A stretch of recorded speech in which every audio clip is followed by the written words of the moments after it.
Hey people! Um, so we're back this week again for because I haven't posted in 2 years, and then sometimes you post twice in 2 weeks.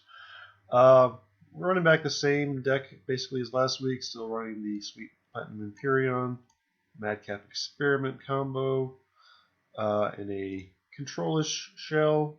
A few tweaks I made this week. We'll talk about it.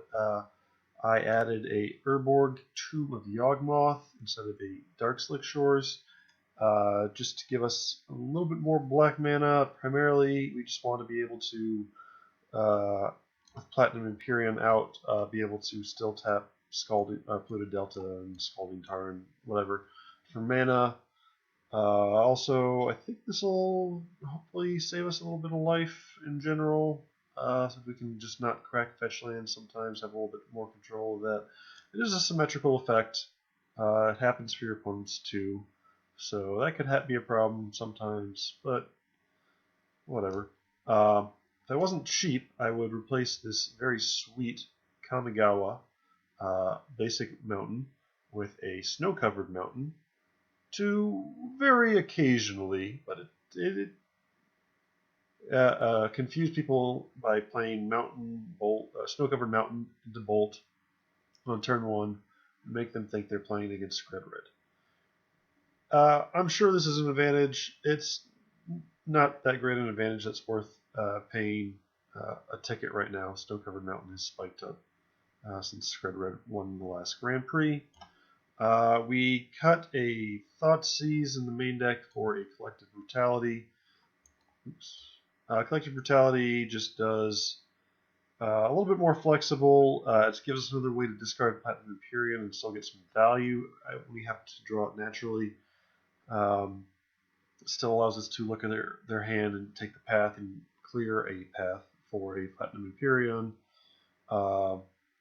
Also, it functions as an additional removal spell sometimes, and sometimes you burn them out, sometimes you need to gain 2 life, so forth. Very, very strong against burn if we happen to play burn. Also, adding the Urborg allows me to feel less bad about adding a couple double black cards in sideboard. I'm going to get to that right now. So sideboard is similar to last week, except I decided to go against Dark Confidant. Dark Confidant sometimes was good. I do like the transitional sideboard if people are bringing in too much hate for your Platinum Imperium plan. Problem is unlike a Jund deck, we don't close out the game particularly fast with Dark Confidant, so the extra hits we take from Dark Confidant can really add up. Like we just, we're not hitting them with a 5/6 Tarmogoyf or Creeping Tar Pit, as great as it is, doesn't close out the game as quickly as Raging Ravine. So this is how we're doing it. So basically I swapped out the third Anger of the Gods for a Damnation. Sweet textless card. It's just a planar chaos color shifted version of Wrath of God. Just says destroy all creatures, they cannot be regenerated. So, strong card against Jund and Bant Eldrazi type stuff. Still probably fine, not as good as Anger against Dredge, but we'll get on with that. Speaking of killing Jund, which I felt Jund was just a tough matchup. Like, the combo wasn't great against them, and Dark Confidant, when I brought it in, like if they just hit me with a Tarmogoyf twice, like Dark Confidant hits me for a couple points, I fetch shock. I'm suddenly I have to just throw away the Dark Confidant if I can. I have to just chump block with it. So not great there.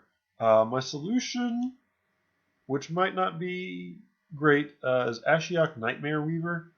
Theros Planeswalker, 3 mana, cheap, so to 3 loyalty, +2, exile the top 3 cards of target opponent's library. So you grab their doesn't seem to do anything on the surface, and sometimes it doesn't do anything in games. But um, it can be very annoying to deal with at the very least. So you can exile the top 3 cards of their library. Minus X, put a creature card with converted mana cost X that has already been exiled with Ashiok onto the battlefield under your control. That creature is a nightmare in addition to its other types.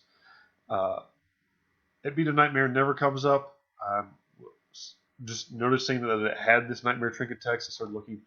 Can we do this nightmare tribal stuff? Can we give this a chance? Can we do it? We rock old fashioned nightmare horse, carnival steed stuff. So that's another brew. Just run modern tribal nightmare. Probably not a great idea. And then I added an extra counter squall to give me some more game against some combo decks. Also, that's fine. It's good against control decks and stuff too. Ashiok. Ashiok's I think it's pretty strong against Jund. It's okay against pure control decks. I'm not sure if I'm gonna try it against like Tron. You can give it a shot. You can get a 1-coil engine fairly soon. Pretty sweet. It is also just super sweet when you get to kill your opponent with their own creatures. Just the best. Added Hero's Downfall to deal with large creatures, any potential planeswalkers and Heroes running around. Just pretty good to have in there. 3 mana, it's not cheap, but you gotta do what you gotta do. Also, I think it's pretty good or okay against Bant Spirits, just to have another. I bring it against Bant Spirits and Infect, and just to have another way to kill a creature. Sometimes you're dealing with decks that don't run a ton of creatures, like the what is it? Whatever, the Temur Battle Rage decks and Infect. I don't have a ton of creatures, so if you just overload on removal spells, eventually they'll run out of creatures, and then you win. And then we have Rakdos Charm. Is 3 modes on Rakdos Charm are exile all cards from target player's graveyard, destroy target artifact, and each creature deals 1 damage to its controller. But primarily, this is a hate card for Dredge to exile their graveyard at instant speed. Also, destroying an artifact can come up against Lantern and Infinity. The dealing 1 damage to each creature dealing 1 damage to its controller. This used to be kind of a secret tech against Splinter Twin. So if we happen to run anybody running some Kiki combo shenanigans, we could bring it in there. Also, sometimes it's just like, I don't know. I want to try it against like elves or some company decks, just to turn this into a like 2 mana deal 7. So if that's what it is, it's pretty good. Of course, they have 7 creatures in play. I'm probably in trouble, but maybe I can do this and then Snapcaster back and just win. Whatever. So that's the deck. It's a fun deck. I don't know if it's great. We're gonna give it a shot. Full disclosure, I have not had a great success with it lately. However, every time I lose with it, not every time, most of the times I lose with it, I feel it's because I screwed up. I made a misclick. I made a just bad strategic decision. So look within to fix the problem. So we'll try and do that for you now. Run it through another league. Hope you enjoy. See you in round 1.